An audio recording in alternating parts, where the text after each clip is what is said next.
Shalom, selamat pagi Bapak Ibu dan Saudara pendengar Blessing Morning yang diberkati Tuhan. Kita bersyukur pagi hari ini kita boleh kembali bersama-sama akan merenungkan firman Tuhan. Mari kita akan memperhatikan dan merenungkan firman Tuhan yang terambil dari kitab Kisah Para Rasul pasal yang keempat, ayat yang ke-8 sampai ayat yang ke-11 dan ayat yang ke-31. Demikian bunyi firman Tuhan.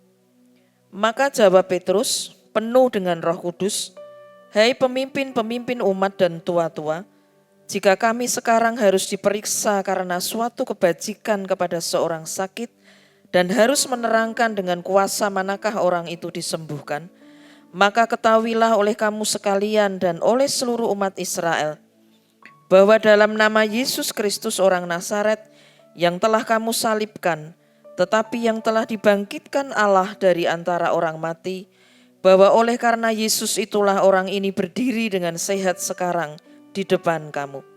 Yesus adalah batu yang dibuang oleh tukang-tukang bangunan, yaitu kamu sendiri, namun ia telah menjadi batu penjuru. Ayat yang ke-31 demikian bunyi firman Tuhan.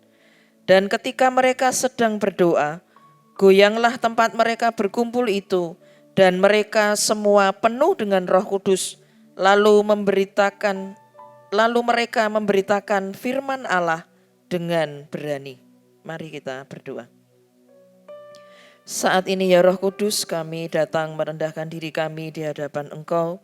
Biarlah Engkau terus berkata-kata melalui setiap kebenaran firman-Mu, sehingga kami boleh memiliki keberanian untuk menjadi saksi Tuhan, untuk menjadi berkat bagi orang lain. Biarlah Engkau mengurapi kami, Engkau urapi hamba-Mu yang akan menyampaikan setiap kebenaran firman-Mu. Di dalam nama Tuhan Yesus kami sudah berdoa. Haleluya. Amin. Seseorang yang berani berarti orang itu tidak mudah goyah dalam menghadapi kesulitan, tidak takut menghadapi ancaman atau bahaya. Keberanian juga mencakup rasa percaya diri yang tinggi. Namun untuk memperoleh keberanian tidak didapatkan dalam waktu singkat dan tidak terjadi secara instan. Ada proses yang harus dilalui seseorang, bisa cepat atau lambat. Murid-murid Tuhan Yesus pada saat itu mengalami krisis keberanian setelah ditinggalkan oleh Tuhan Yesus. Tuhan Yesus telah menyelesaikan pekerjaannya sebagai penebus umat manusia sampai tuntas. Tuhan Yesus mati, bangkit dan telah naik ke surga. Murid-muridnya sekarang menjadi pemimpin bagi diri mereka sendiri. Di tengah-tengah situasi seperti itu, mereka juga diperhadapkan sebuah kondisi yang membuat mereka tertekan. Di dalam Kisah Para Rasul pasal 4 ayat 1 sampai ayat yang ke-22 diceritakan tentang penangkapan Petrus dan Yohanes. Mereka dibawa ke hadapan mahkamah agama karena percaya akan kebangkitan Tuhan Yesus. Di dalam sidang itu Petrus dan Yohanes juga ditanyakan tentang kuasa apa yang mereka gunakan untuk menyembuhkan orang dan bagaimana otoritas mereka dalam berkhotbah. Namun peristiwa ini menjadi awal mula dari bangkitnya keberanian para murid Yesus. Bagaimana Petrus dan Yohanes berani berbicara di hadapan sidang. Di dalam ayat yang ke-8 sampai yang ke-11 yang sudah kita baca tadi. Dengan pertolongan Roh Kudus, Petrus dan Yohanes berani berbicara di hadapan sidang mahkamah agama. Meskipun mereka dikatakan sebagai orang yang tidak terpelajar, orang biasa, namun orang-orang di mahkamah agama dapat melihat pengaruh Roh Kudus di dalam diri mereka. Roh Kudus hidup di dalam diri Petrus dan Yohanes yang telah hidup bersama-sama dengan Tuhan Yesus, memiliki kedekatan dengan Tuhan Yesus.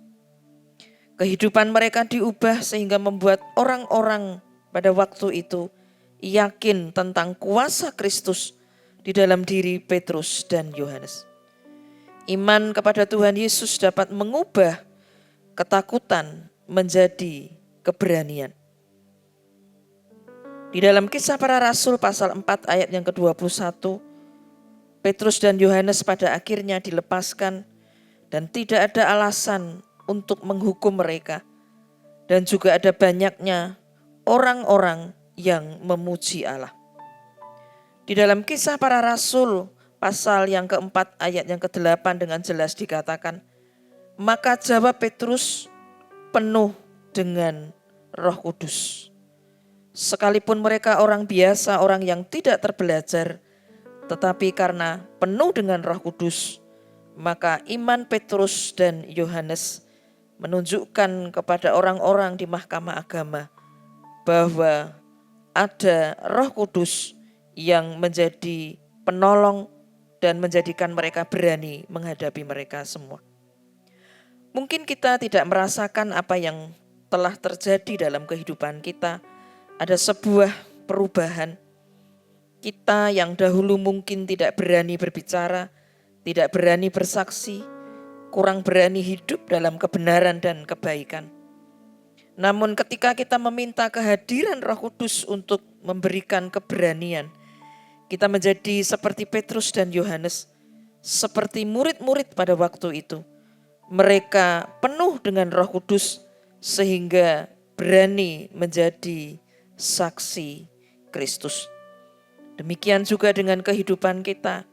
Ketika Roh Kudus penuh dalam kehidupan kita, kita berani untuk menjadi berkat bagi orang lain, menjadi saksi Kristus. Dan keberanian Petrus dan Yohanes menjadi awal mula dari bangkitnya keberanian para murid Tuhan Yesus. Di dalam Kisah Para Rasul pasal 4 ayat yang ke-31 tadi dikatakan, mereka berkumpul dan mereka penuh dengan Roh Kudus. Dan mereka memberitakan firman Allah dengan berani. Keberanian itu bukan dengan hati atau cara yang sembarangan. Tetapi keberanian ini memberikan dorongan semangat untuk mereka dapat menekan ketakutan. Bukan dengan cara yang tidak benar.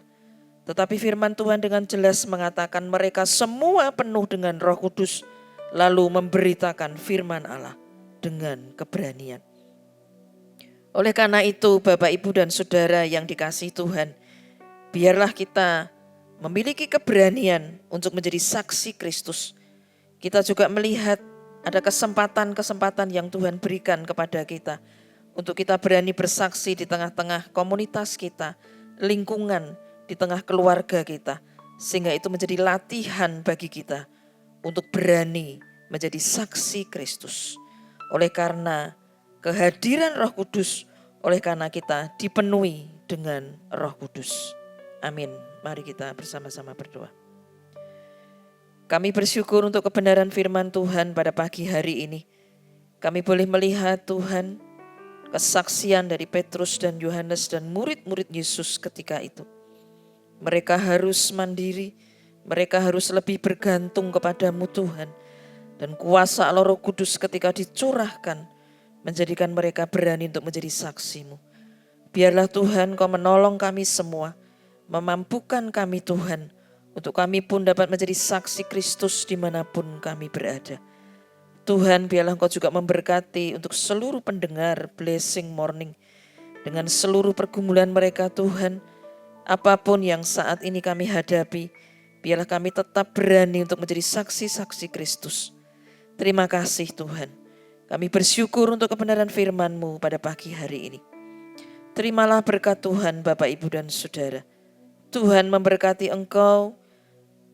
Tuhan menyinari wajah-Nya dan memberikan engkau kasih karunia. Tuhan menghadapkan wajah-Nya kepadamu dan memberikan engkau damai sejahtera. Biarlah berkat damai sejahtera, kekuatan dan penghiburan yang berasal dari Allah Bapa, Allah Putra, Allah Roh Kudus di dalam Tuhan Yesus Kristus senantiasa akan menyertai kita dari sekarang sampai selama-lamanya. Haleluya. Amin.